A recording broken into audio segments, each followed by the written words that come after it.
The traffic feature is only available with optional SiriusXM radio and SiriusXM traffic subscriptions. This service is included for a period of time from the original in-service date of the vehicle. When available, traffic information is displayed on the map. The level of traffic is indicated by the color of the road. Green indicates free-flowing traffic.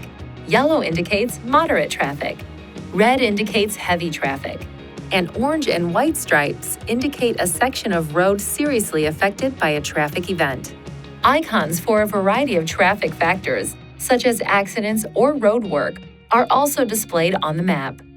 Some of these icons are only available on maps that are zoomed in to show sufficient detail. To view information about specific traffic events, touch Info on the launch bar and then touch SXM Traffic.